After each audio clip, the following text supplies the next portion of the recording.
Olá, meus caros, como estamos? Hoje eu vou falar de um jogo que eu acho muito foda, que se chama Street of Rage. Inclusive, eu já fiz uma prévia aí do jogo, né? E eu joguei até o final dele aí, tá? Eu notei umas coisas interessantes no jogo, faz dele, assim, um dos jogos mais fodas, porque trazia uma coisa bem característica da época, quando você jogava jogos, assim, de porrada, que os combos, eles são de formas diferentes para cada jogo, né? Tem uma forma certa de você combar os personagens, combar os golpes contra os inimigos, tá? E uma das coisas interessantes aqui do Street of Rage é o combo dele, tá? Antes, né, de eu começar, curta o vídeo aqui, compartilhe e se inscreva no canal, tá? Recados dados, vamos ao vídeo. Toma, então é o seguinte, o Street of Rage, ele faz uma coisa característica dos jogos antigos, principalmente aí do Nintendo 8-bits, do Mega Drive e do Super Nintendo,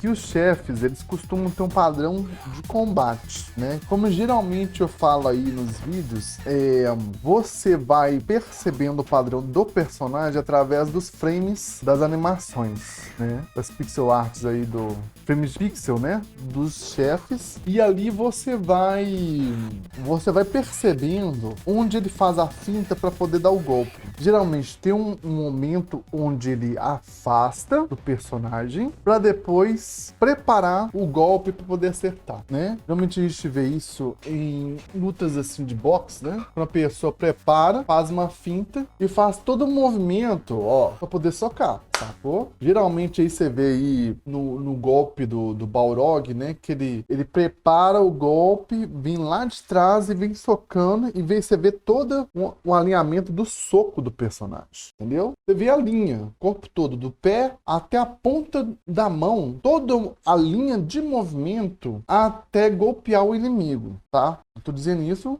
no quesito aí de combate do personagem, tá? No combate aí entre os personagens, tá? Mas enfim, esse movimento, né, de afastar e golpear, é o momento que você tem que perceber para você pegar o personagem, sabe? Geralmente dá um agarrão, né? Soco, cotovelada, né? Joelhada e depois o balão, né? Geralmente os personagens aí, não sei se é o Adam ou o Axel, eles jogam um personagem de costa. Por exemplo, ele tá de costa para a direção que ele precisa mandar o personagem, tá? E isso aí, basicamente, esse é o segredo do jogo, entendeu? Você saber a distância entre os personagens, a distância dos golpes, entendeu? Sabendo disso, tem uma outra coisa interessante também que eu já vi, é que você não precisa finalizar o combo. O que eu quero dizer? Você aperta, vamos dizer assim, 3 vezes o botão de soco, antes dele finalizar, você para e depois volta a iniciar o combo de novo. Se você fizer isso do jeito certo, você cria um ciclo, entendeu? Um ciclo de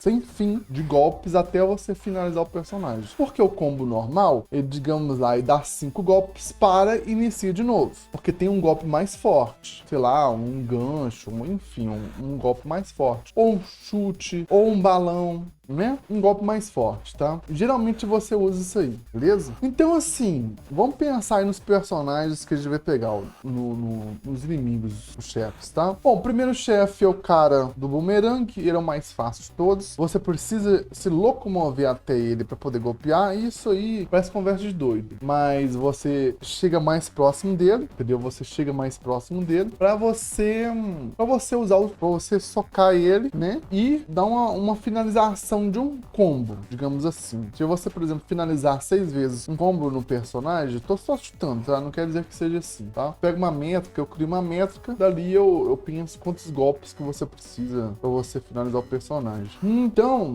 você pega aí, por exemplo, o boss, tá? O primeiro boss. Ele se afasta de você pra poder jogar o boomerang, beleza? Afasta e joga o boomerang. Ok, tranquilo. Então você precisa manter, você vai se locomover na direção dele, só que na parte mais acima, no nível mais acima do personagem. Então você segue ele, tipo assim, né? Os dois assim, você pega, digamos que esse aqui seja ele, você vai seguindo na parte de cima, pra você não ficar de frente pro lançamento aí do bumerangue dele, tá? O próximo chefe, que eu não sei se é o cara da garra, não sei, digamos que eu vou colocar o cara da garra, tá? E ele é o segundo chefe, mas é um dos chefes mais chatos. É um dos chefes mais chatos. Porque você precisa manter a distância dele, né? Você tem que ir na direção dele, mas não fique de frente pra ele, porque ele pode dar um dash com a garra, né? Geralmente dá um golpe e depois outro golpe, entendeu? Ele faz dessa forma. Você passa por baixo, vai seguindo, entendeu? Vendo a finta dele, que ele vai preparar o golpe pra poder socar você. Dá uma garra. Perto dessa parte aí. Ou você tem que pegar ele, dar umas cotoveladas nele e lançar ele, entendeu? Pode ser assim, ou eu não sei se o combo, eu não tentei ver se o combo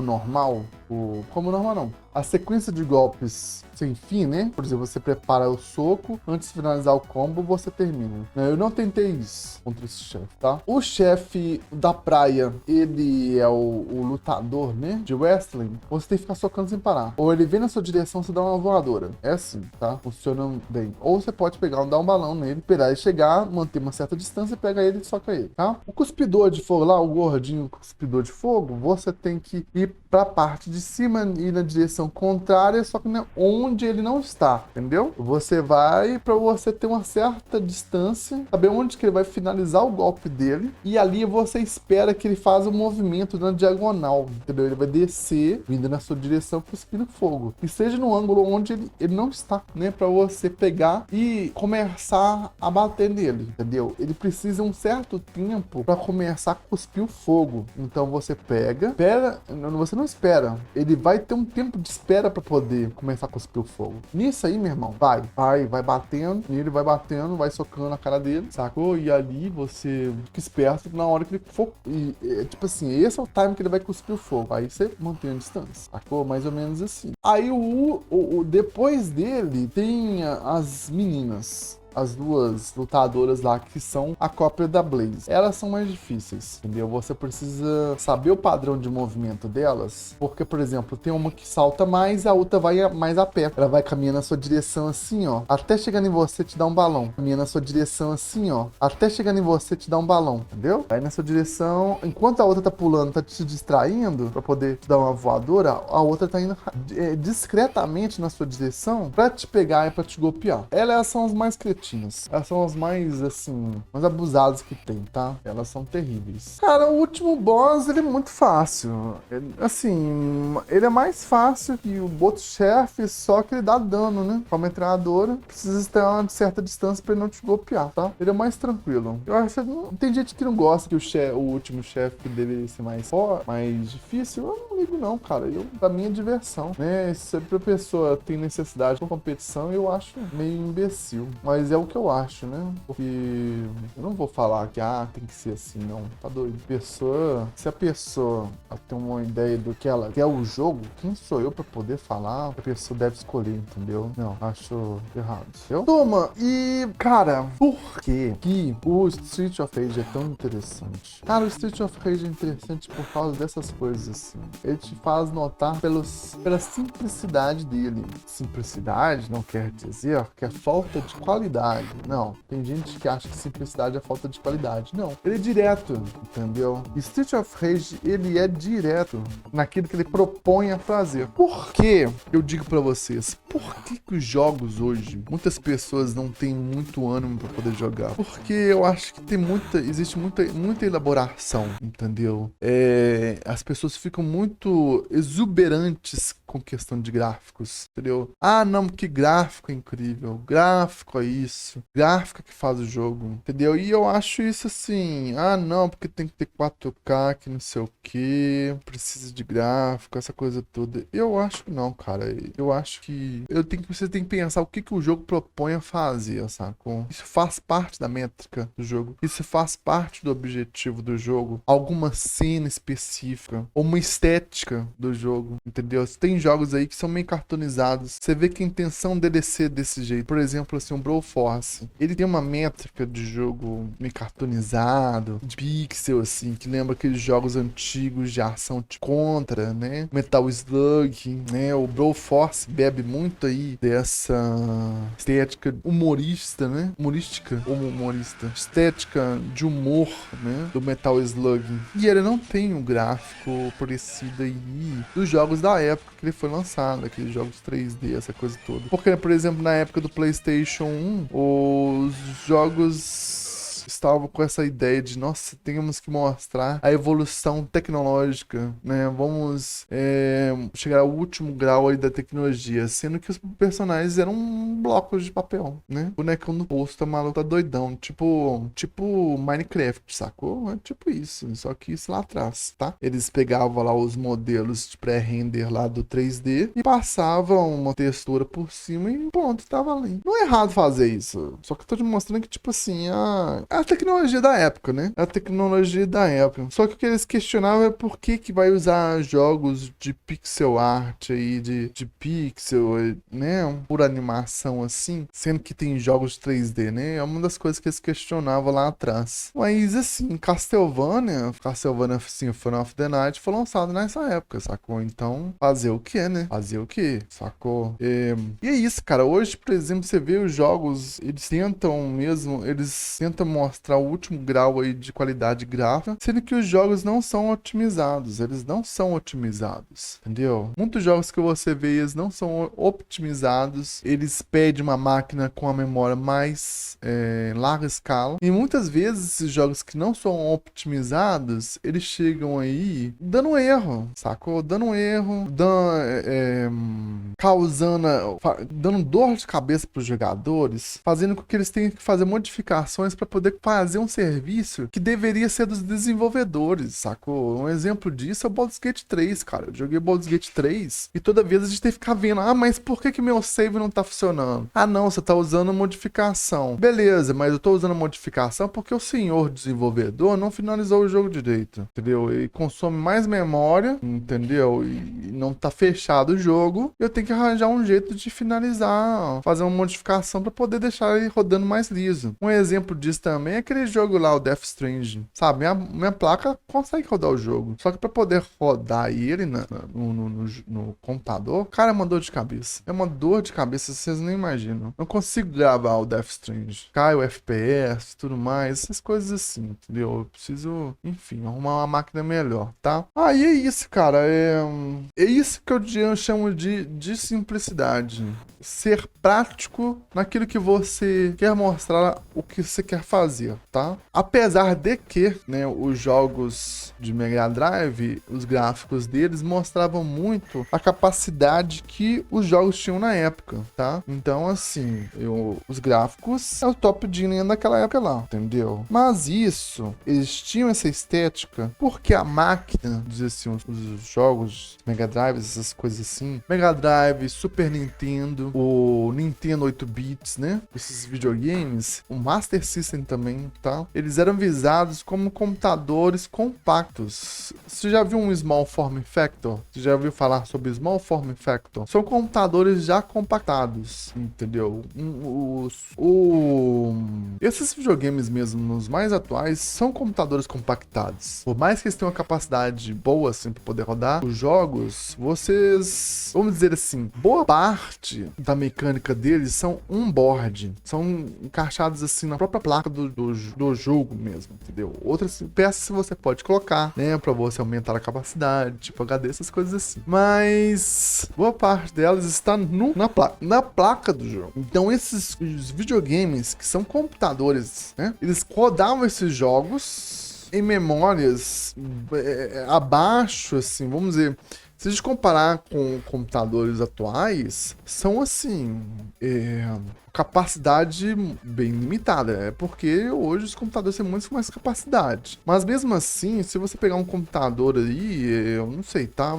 Vamos dar um chute aí, tá? Eles tinham que fechar em baixa quantidade de memórias o jogo para poder rodar ele e ser vendidos em cartuchos no mercado, tendo aí uma métrica de qualidade e, vamos dizer assim, não uma métrica de qualidade, não, métrica de qualidade. Uma métrica que ficasse mais fácil de de vender os jogos no mercado, tá? Entendeu? Com cartuchos mesmo, como se fossem uns discos, essas coisas assim, pra você encaixar lá. Tem tantos níveis de memórias, né? E ali você roda ali o jogo dentro desses tantos nichos de memória aí, tá? Então, a arte, né? A arte desses jogos antigos, eles tinham que pegar o jogo, o software, eu vou falar jogo mais não, tá? Eu vou falar o software. O software dele comprimir em poucas memórias para poder rodar o jogo, tá? Então, e o Street of Rage é um exemplo disso. Eles comprimir aquele gráfico, comprimir as mecânicas deles, com todos dentro desse cartucho, e que é para ser usado dentro do Mega Drive, digamos assim, tá? Então, você tinha todo esse serviço de compactação do software dentro de um cartucho para ser rodado dentro de um videogame. E, por isso, até certas movimentações, ele não podia ter uma movimentação muito complexa, porque isso consumia muita memória dentro do jogo, tá? Era mais ou menos essa métrica aí. Pois até tem que ver como é que funciona os jogos de luta aí, pra gente poder entender como é que faz a compactação deles, porque tem os movimentos, né, dos personagens que têm que ser usados nas lutas de combate aí, tá? Mas, então, gente, você tem gráfico, combate, movimentação, cenário, som, né, e animação. Animação dos frames, essas coisas todas assim. Isso tudo dentro de cartucho, entendeu? Hoje, eles deixam o jogo mais solto para poder consumir memória, enfim. Tem até entender por que eles fazem dessa forma, tá? Mas, enfim, gente, é um jogaço. Tem, além dessas coisas que eu coloquei de movimentação, animação, combate, som, música, né, cenário, essas coisas todas, tudo isso tinha que caber alocado dentro de um, vamos dizer assim, dentro de um compartimento de memória, e ali para poder rodar o software. Então existia todo um design aí para poder construir, projetar os jogos onde que eles pudessem rodar com qualidade, porque também tem isso, tá? Você pode ver que tem uns jogos, eles perdem os frames em certos movimentos. O Mega Man 3 tem uma parte lá onde que você tá saltando para você fugir de alguns personagens, de uns inimigos, você perde frame e você pode perder energia porque você pode estar encostando um frame no frame do inimigo, né? Esses jogos onde que você esbarra no inimigo, você perde o nível de energia, tá? Então é mais ou menos assim. Então tem todo esse trabalho, gente, esse trabalho aí de mostrar, né, as animações, coisas todas aí, tá? Isso e sendo que o jogo, o Street of Rage, além de ter essa compactação dentro da memória que é permitida para ele tinha que manter um nível de animação igual, né? Não é igual, equilibrada, sem perder frame, tá? Isso para um jogo lá atrás. Então tinha todo esse trabalho, onde parece assim uma animação, cara, como se fosse estivesse vendo um desenho, entendeu? Você vendo um desenho onde as animações estão perfeitas, sacou? Para aquele que permite se fazer assim, estão perfeitas, tá? E cara, como se fosse uma obra de arte, entendeu? Todo esse trabalho, essa mecânica para poder produzir um jogo onde tem as animações dos personagens de forma que você pode ver todo um ciclo de combate, toda essa coisa toda assim, tá? Enfim, turma, eu acredito que eu tô chovendo molhado, mais para as pessoas que não têm esse olhar crítico aí, mas para poder entender o porquê que esse jogo é incrível, tá? Fora que eu não comentei sobre as músicas do jogo. Cara, na virada aí dos anos 80 pros anos 90, tinha essas músicas aí de eletrônicas, né? Sintetizadores. E um dos desenvolvedores do jogo do Street of Rage, eu não sei o nome dele, ele desenvolveu, não tenho certeza se desenvolveu para os outros jogos, que são a marca da SEGA, mas acredito que sim, tá? São músicas incríveis, entendeu? Isso parece com muitas músicas aí da época, músicas que passava na rádio, cara. Essas músicas de boate, essas coisas assim, entendeu? Que é muito foda, muito foda. Então todo jogo, ele é uma sincronia, como se fosse uma ópera, assim, como se fosse uma banda de rock, assim, entendeu? Como se fosse que tem toda uma organização. Fulano vai ficar na bateria, Ciclano vai ficar no baixo, Triano vai ficar na guitarra e o fulano vai ficar no vocal, tá? Então, tem toda uma organização, sacou? É muito bom, é muito bom. Enfim, turma, eu acredito que seja isso, né? Eu finalizei aí. O Street of Rage, ele é um jogaço, entendeu? Um jogaço. É bom a gente mostrar o Mega Drive porque, cara, o Super Nintendo tem muita coisa, tá? Super Nintendo não tem muita coisa, não. Deixa eu corrigir. O Super Nintendo tem muito conteúdo que muitas pessoas falam sobre eles. Quanto o Mega Drive, assim, depois dos lançamentos de novos títulos para essa plataforma, a gente vê que essa máquina ainda tem muito para fornecer aí para as pessoas, tá? Eu acredito que tem muitos desenvolvedores fazendo jogos interessantes para o Mega Drive, até pelo baixo custo que a máquina tem. Então é muito bom. Enfim, gente. Agradeço a atenção de vocês, tá? Tenha uma ótima semana, beleza? Uma boa jogatina pra vocês aí. Curte essa semana de Páscoa. Tira um tempo aí pra vocês se divertirem. Se puder jogar, vocês jogam, sabe? Tira um tempo aí pra poder estar com a família de vocês, com seus amigos mesmo. Não sei, o que vocês acharem melhor, tá? E sejam felizes, cara, entendeu? A melhor arma contra as pessoas que não gostam de vocês é a sua felicidade, entendeu? Melhor arma. Se você tem uma pessoa que não gosta de você, esteja feliz. Tô falando sério. Esteja feliz. Seja feliz. Por mais que seja simples o que você faz, faça com felicidade. Isso aí você consegue passar por cima de muitas pessoas que não gostam de você. Entendeu? Sacou? É o que eu desejo pra vocês. É o que eu desejo, assim, pra quem gosta de me assistir aqui, quem curte meu conteúdo, sabe? Que eu peço pra vocês pra abrirem cabeça, assim, curtirem as coisas que eu tô postando. Ver de outra forma, cara. Não pensar porque é um jogo retrô ou porque é um jogo atual. Não, vamos entender o que está sendo oferecido como questão de consumidor, sacou? Como uma coisa que você recebe. Isso vale a pena? O que tem de interessante nesse jogo, entendeu? O que eu posso tirar de interessante, entendeu? O que eu posso curtir com o que tá me dando, que as pessoas estão me oferecendo. É isso, tá? No mais, como eu disse, uma ótima semana pra vocês. Estejam felizes, estejam bem. É a melhor coisa que vocês fazem. Uma boa jogatina e até a próxima.